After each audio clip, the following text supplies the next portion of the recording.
Merhaba YouTube, ben Mahmut Arslan. Beni zaten tanıyorsunuz.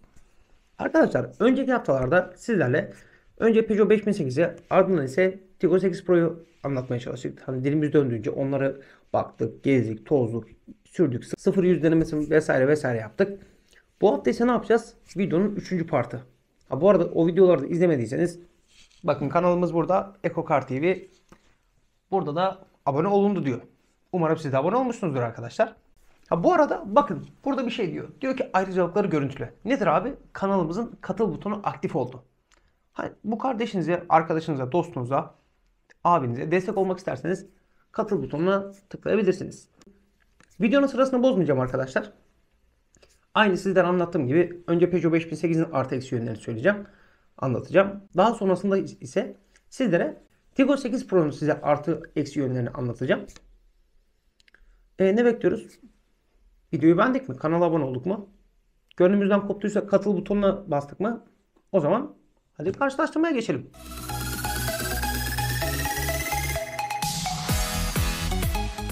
Arkadaşlar, 5008 şüphesiz ki hepimizin bildiği gibi 7 kişilik en az yakan SUV denilince hemen hemen herkesin ilk aklına gelen model Peugeot 5008. Hem 7 kişilik olması hem o muhteşem sportif görünümü, yani böyle tam böyle aile arabası gibi de değil ama böyle o gençliğin bağrından da kopamamış o adam, o çocuklu baba, hala sportif, hala karizmatik olan adam, işte o sensin. 5008'in sahibi. Bu 7 kişilik model bizim ülkemize ilk olarak arkadaşlar 2009 yılında D sınıfı bir MPV olarak girdi. Fotoğrafını şu sağ sola bir yere koyarım zaten. Hatta onların böyle manuel olan versiyonları da vardı. Ülkemize birkaç tane geldi. Çok gelmedi. Ağırlık olarak dizel otomatik olan versiyonları geldi. Ülkemizde sadece 1.6 litre dizel olarak geldi bu araç. Hatta Wattcar diye bir tane dergi varmış. Oradan yılın MPV'si ödülünü almış. Öyle de güzel bir araçtı. Seveni var, sevmeyeni var. O ayrı mesele. Bizim şu anki konumuz değil. 2013 yılında ise bir makyaj operasyonu geçirdi bu araç. Hani böyle farlarını biraz daha küçülttüler. Arabayı böyle biraz daha bilek donanma falan filan taşıdılar. Biliyorsun o arabayı. Şuraya koydum zaten. 1.6 litre olan o HDI olarak adlandırılan motor Blue HDI olarak güncellendi. İşin güzel tarafı Euro NCAP testlerinden bu araç 5 yıldız aldı arkadaşlar. 5. Bilginiz olsun. Ama kötü yanı neydi? Maalesef yarı otomatik böyle kafa atan bir şanzımanı vardı bu aracımızın. Hani makyajlı kasasında işte robotizeyi biraz daha güçlendirdik falan filan dediler ama yine kafa atıyordu abi. Yarı otomatik. Ama yakıt konusunda mükemmeldi bak. O konuda hakkını yememek lazım. 2018 yılına geldiğimizde ise ne oldu? Muhteşem bir şey oldu. Harika bir şey oldu. O muhteşem günümüzdeki kasanın makyajsız olan versiyonu tanıtıldı. Hepimiz, ya şu anda hemen hemen Peugeot severlerin hepsinin aşık olduğu iCockpit tasarımına geçildi. Nedir o? Ufacık direksiyon. İşte bakıldığında böyle göstergenin burada gözükmesi direksiyonun üstünde, böyle havalı tasarımlar falan var filanlar, onlara falan geçtik. O fütüristik tasarımlı MPV'den vazgeçtiler. Bu 3008'in biraz daha poposu büyütülmüş, arkası uzatılmış haline geçtiler. Benim için güzel bir hamle oldu. Sizin için güzel olduysa aşağı yorum olarak yazabilirsiniz. Herkes dedi ki bu arabayı almak ister abi. Hani hatırlarsın. Pikniğe giderken böyle bagajın arkasında oturan çocuklar. O Torosların, o Kartalların bagajlarında pikniğe misafirliğe giden çocuklar. Artık onlar büyümüştü. Ne oldu abi?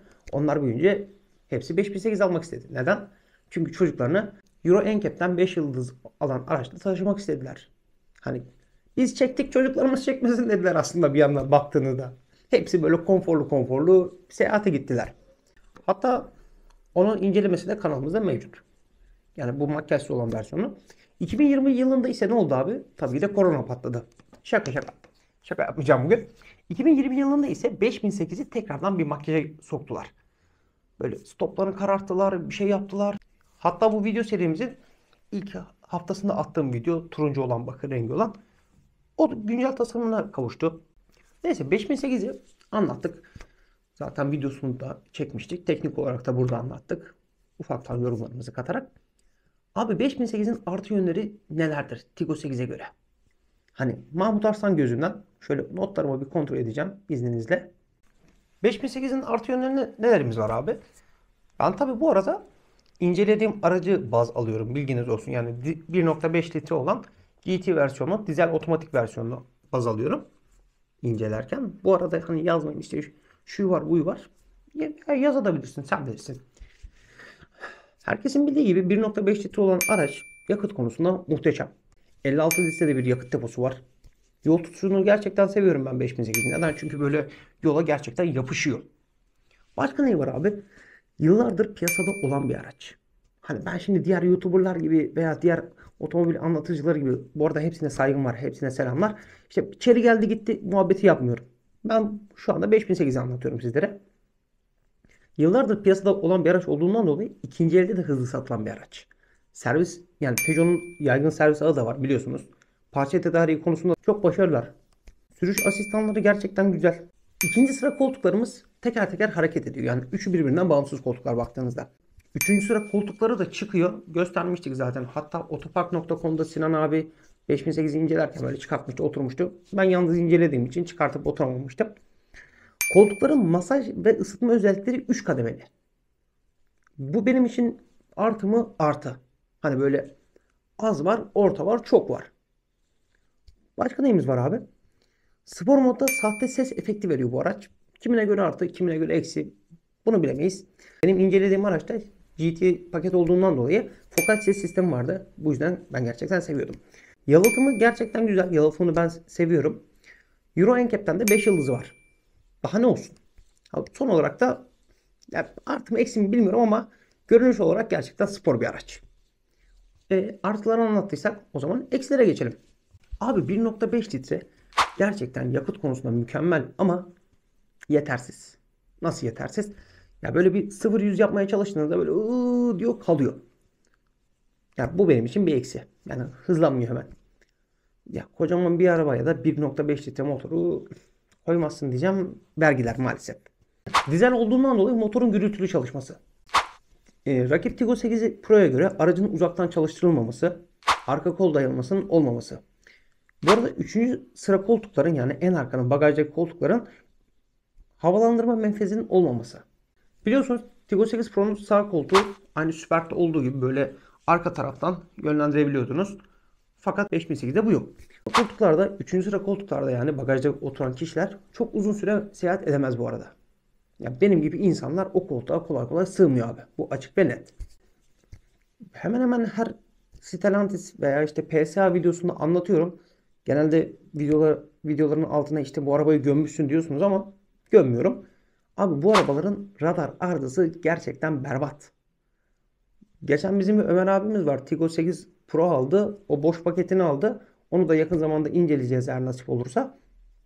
Abi bundan önce 3008'i vardı benzinli. Adam bir arabayı satayım dedi. Radar arızasını yaptırdı. O halde hani bozuk halde kullandı bir iki ay. Abi radar arızasını bir yaptırmaya çalıştı adam. 85 bin TL para ödedi. Yani bundan bir veya iki hafta önce, çok değil. Her neyse 5008'in eksi yönlerini de anlattık. O zaman bir de Tiggo 8'e geçelim. Arkadaşlar ben size diğer YouTuber'lar gibi veya otomobil anlatıcılar gibi içeri geldi gitti muhabbeti yapmadan direkt gün çat konuya giriyorum abi. Tiggo 8 aslında 3 varyant olan bir araç abi. Çin'de tabii ki de bu arada. Nedir abi? Birinci varyant Tiggo 8, ikinci varyant Tiggo 8 Pro, üçüncü varyant Tiggo 8 Plus. Şimdi 3 tane varyant var dedin ama ülkemize bir tanesi geliyor. Hangisi geliyor? Tiggo 8 Pro geliyor. Hayır. Aslında onun da Çin'deki ismi yanlış. Yani Çin'deki ismi farklı. Ulusal pazardaki ismi farklı. Sizlere gayet güzel bir okuma metni hazırladım. Bu arada arkadaşlar benim videolarımın %99'u okuma metni olmadan olan videolar. Bakıyorum Yunus'la veya tek başıma bugün hangi arabayı çekebiliriz? Kimin müsaitliği var? Hangi araba müsait? Bakıyorum abi ne var? 3008. Hemen kafamda ne varsa hiçbir metin olmadan gün pat çat çat çat çat çat spontane bir şekilde o 3008'i sizlere anlatıyorum. Bilgi birikimim varsa onları size aktarmaya çalışıyorum. İşte bazen arkadaşlar yazıyorlar. İşte çok yavaş anlatıyorsun, çok takılıyorsun. Bu benim ikinci işim. Benim zaten bir işim var. Hobi olarak biz buna başladık. Ama batarız ama çıkarız. Her neyse lafı çok uzatmadan. Birinci varyantı Chery Tiggo 8. İkinci varyantı nedir abi? Chery Tiggo 8 Pro. Üçüncü varyantı ise Chery Tiggo 8 Plus. Şimdi üçü birbirinden farklı. Bunlar Çin pazarı için üretilen arabalar. Birinci varyanttan başlayalım. Chery Tiggo 8. Abi aslında Çin'de 2018 yılında Pekin Otomobil Fuarı'nda tanıtılan bir araç. Araştırmalarıma göre daha önce Chery'nin amiral gemisi olan Chery Tiggo 7. Yani o 7 aynı nasıl anlatayım size? Aynı 3008 platformuna 5008'i geliştirdiler ama biraz daha geniş oldu ya. Aynı onun gibi bir şey yapmışlar. Ama bu zamana kadar Tiggo 8 5 koltuklu muydu? 7 koltuklu muydu? Herhangi bir bilgi bulamadım. İkinci varyant nedir abi? Tiggo 8 Pro.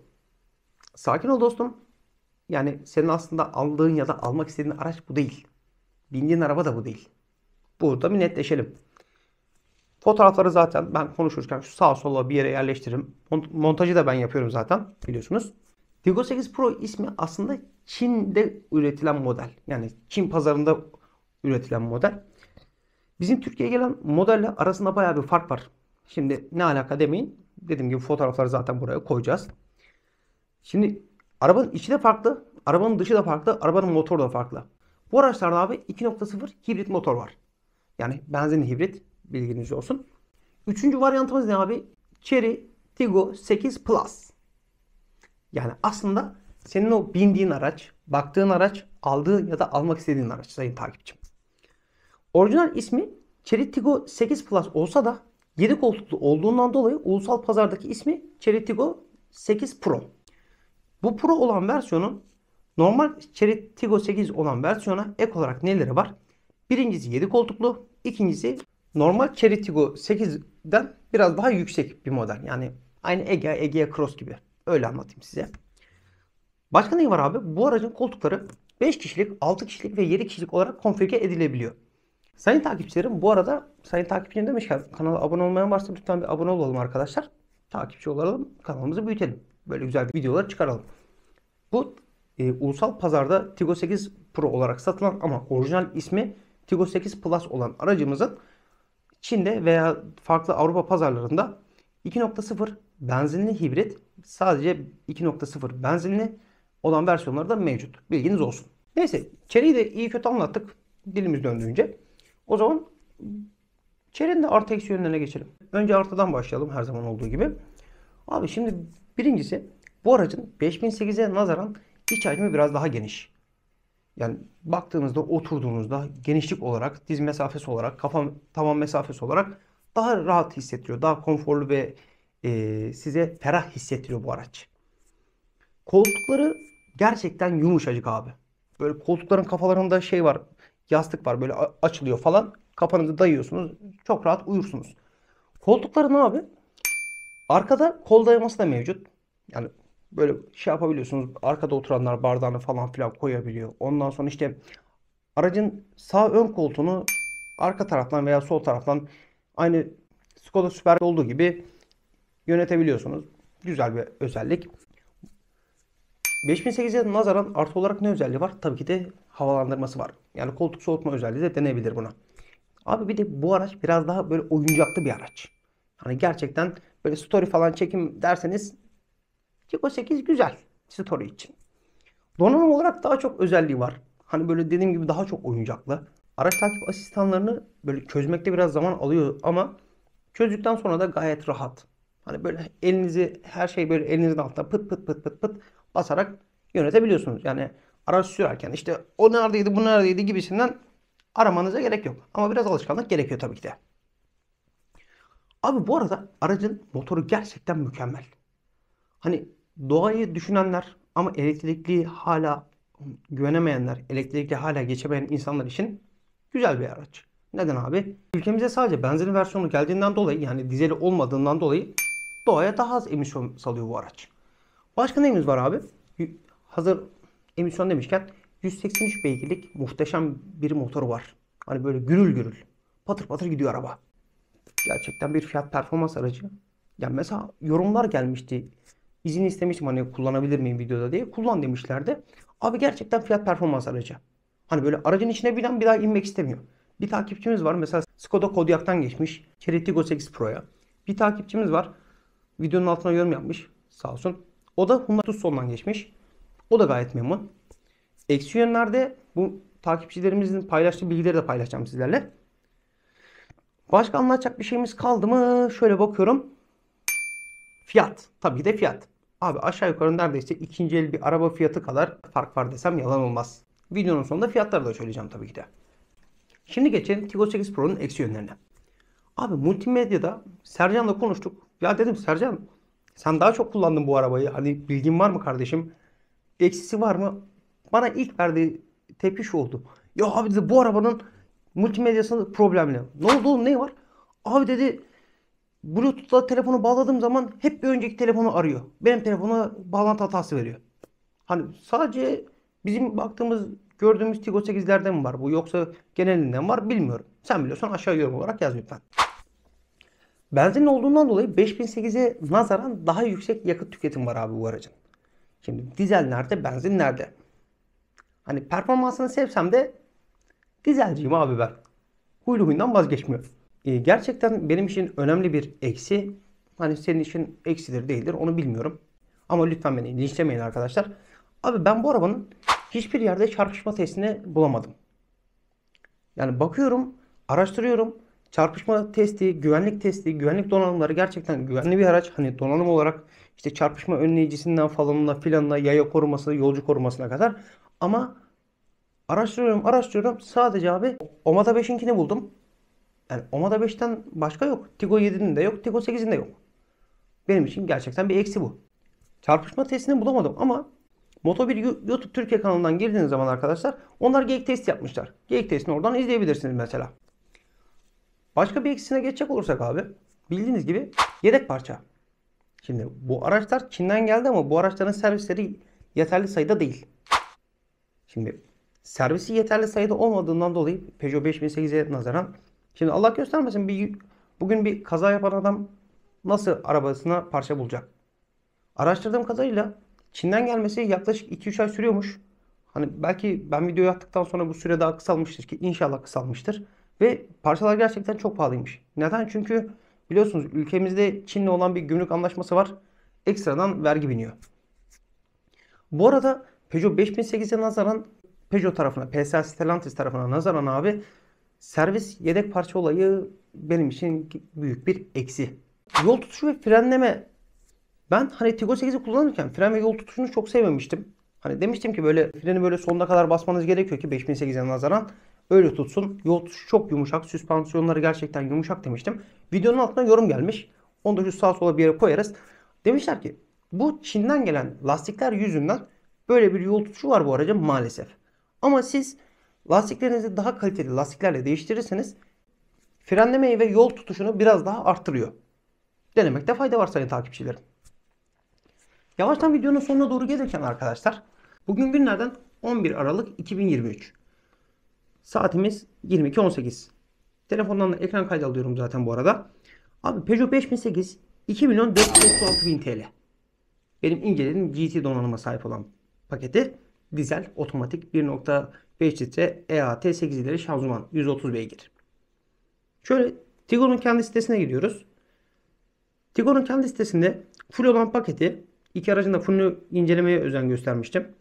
Tiggo 8 Pro Excellent paket 1.640.000 TL.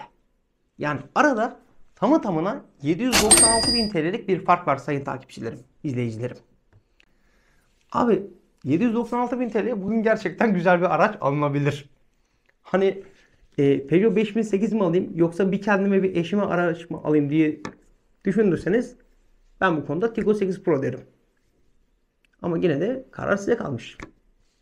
Yavaştan videonun sonuna gelirken arkadaşlar, Tiggo 8 videosunun altına sağ olsun bazı takipçilerimiz bir rolling drag videosu istemişsiniz. Fakat arkadaşlar hem yeterli ekipmanım yok bu videoyu çekebilecek, hem de bildiğiniz gibi pist ücretleri bayağı bir yükseldi.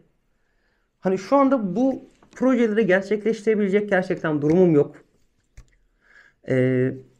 Ama tabii kanal büyüdükçe bakın ne güzel videolar çıkmaya başladı. Ama aklımda gerçekten güzel projeler var. Bu projeleri hayata geçireceğim. Bu projeleri tek tek gerçekleştirmeye çalışacağım. Sizlere söz veriyorum. Bundan yaklaşık bir yıl önce tam burada bir video atmıştım. Demiştim ki gerçekten büyüyeceğime inanıyorum. İzleyicilerimin artacağını düşünüyorum. Sağ olun, sizler de beni yalnız bırakmadınız. Bu yolda hep beraber yürümeye çalışıyoruz. Videoyu beğendiyseniz beğenmeyi, beğenmediyseniz beğenmemeyi ve sebebini aşağıya yorum olarak yazmayı unutmayın lütfen. Kanalımızın katıl butonu aktifleştirildi. Katıl butonuna katılan takipçilerim için de güzel projelerim var. Ayrıcalıklarım var. Gönlünüzden kopuyorsa katılabilirsiniz. Kopmuyorsa da abone olabilirsiniz. Beni izlediğiniz için teşekkür ederim. Videomu beğenmeyi, kanala abone olmayı ama en önemlisi kendinize iyi bakmayı kesinlikle unutmayın. Haftaya görüşmek üzere.